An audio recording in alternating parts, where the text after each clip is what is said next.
Lo que vamos a hacer es lo que vamos a mostrar en este HTML. Tenemos una selección de información para un reporte y cuando le damos consultar, el reporte nos genera estas barras horizontales que pueden crecer de acuerdo al número de actividades que se tengan disponibles. Para el caso tenemos dos series, una de color azul que corresponde al avance verificado y una roja que corresponde al avance registrado. Para que entremos en contexto, estas son las actividades que hay planeadas para un proyecto. Las rojas corresponden a las que, según el que lo termina, va registrando que ha logrado la meta.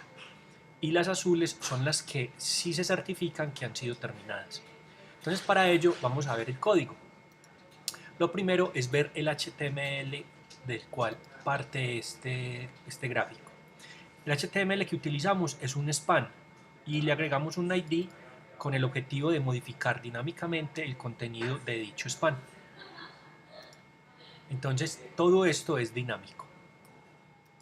El siguiente paso, entonces, como este es dinámico y es pintado a través de un script, entonces vamos a ver el script que invoca dicha función.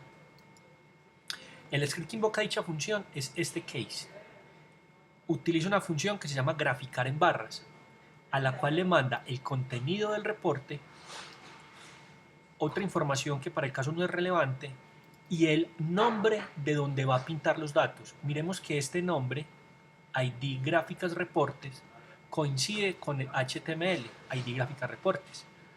Si no, no pudiera pintarlo.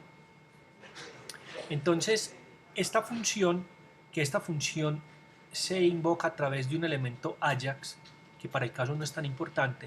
Lo que quiere decir es que desde la solicitud, miremos la interfaz, desde la solicitud de consultar, viaja al servidor. El servidor recupera los datos y los retorna. Todo esto hay que entender que todo esto es la tecnología gratuita de la G Suite de Google App Script. Entonces vamos a ver cómo el código para graficar en barras. Este código lo tenemos aquí disponible para que lo puedan copiar y utilizar en sus proyectos. Es una función que recibe la información, un título a utilizar y el elemento donde se va a pintar la información. Primero se verifica la existencia y el tamaño mínimo de contenido para poder dibujar la gráfica. De allí en adelante utilizamos el ancho de la pantalla para redimensionar dinámicamente el gráfico con esta instrucción. Y a través de esta otra instrucción que hace parte del API de Google, obtenemos los datos y con esos datos se procesa para generar un array to data table. Con esto podemos construir los datos en formato de tabla para que las gráficas las interpreten. Todo esto hace parte de la configuración y existen muchísimos más elementos de configuración, pero en este caso podemos asignar un título, un ancho, un alto, determinamos cómo queremos que sea el área de dibujo, entonces por eso aquí tenemos un ancho de la pantalla, tenemos un alto también correspondiente a la pantalla y si queremos utilizar qué porcentaje del ancho y qué porcentaje del alto. Eso simplemente es configuración, pero en el modo en que está diseñado sería una configuración muy estándar para cualquiera que lo desee utilizar. Con respecto a los demás elementos es más importante que nos dice de cuántas líneas queremos utilizar la división. ¿Qué significa eso? Miremos que aquí hay 3 líneas de división, 1, 2 y 3. Entre más líneas tengamos, más preciso va a ser la información. Pero tenemos que tener cuidado porque si los números son muy extensos, entonces se traslapan unos sobre otros. ¿A qué números me refiero? A estos que estoy señalando. Si en lugar de 0 fuera 1.000.000 y en lugar de 2 fuera 2 millones, es probable que con un espacio muy corto ellos se traslapen. Entonces esta función ténganla muy presente que es la clave del sistema. Después de que está la configuración, a través de esta clase es que por fin en el objeto que se desea dibujar es capaz de hacer el dibujo. Entonces vamos ahora a ver del lado del servidor cómo se cargan los datos. Entonces en el servidor tenemos un controlador que es capaz de cargar los datos.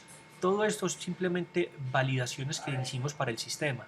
Lo importante está en esta función que se llama filtrar para reportes, que está dentro de una clase que hemos construido.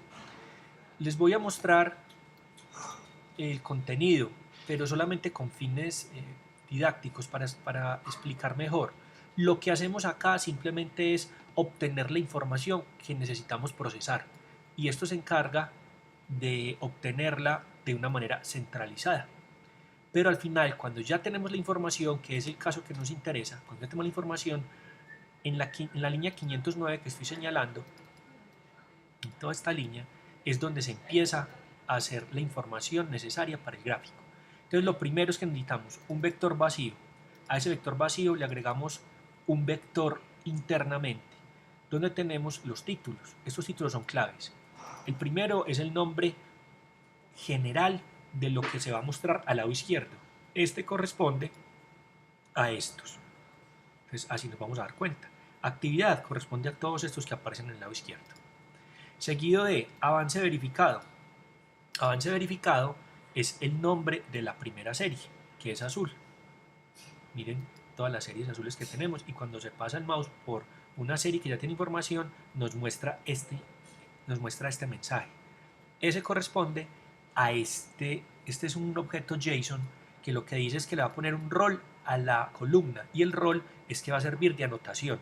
Hay muchos tipos de roles, inclusive cambiar de colores o animaciones. Hay que buscar en el API de Google para entender mejor esto. Y como son dos series, entonces la siguiente serie dice avance registrado. Miremos que la serie aparece aquí en rojo, avance registrado. Y también tiene un rol que corresponde a la anotación. De allí en adelante, en lo que nos concentramos es en colocar información para cada una de las columnas.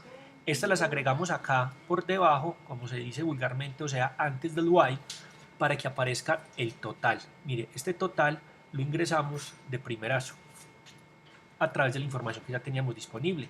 Para cada una de las columnas hacemos los cálculos correspondientes y miren que aquí en este push es donde colocamos. Entonces, ¿cuál va a ser el título? Total. Entonces, por eso aquí aparece esta etiqueta total. Me devuelvo, hago el cálculo y le agrego un string.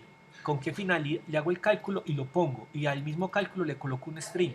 ¿Para qué? Para cuando pase el mouse aparezca esto que dice avance registrado tanto por ciento. Y adentro de la columna aparezca este mensaje. Si yo quisiera colocar dentro de esta línea interna 01 losa o cualquier otro mensaje, lo único que hay que hacer es agregarlo en la columna que corresponde a la anotación. En este caso es la tercera. Miremos, 1, 2 y 3 es la tercera. Lo mismo sucede para la siguiente serie. La siguiente serie también tiene una anotación. Esto se hace ya dentro de un ciclo, ya todo esto hace parte de la programación de este elemento en particular y cuando ya se tiene la información, miren que se va agregando al contenido del reporte, se va agregando la información consolidada. Yo sé que esto no se hace de la noche a la mañana, pero aquí está un esbozo muy general que les puede ayudar para crear su propio sistema.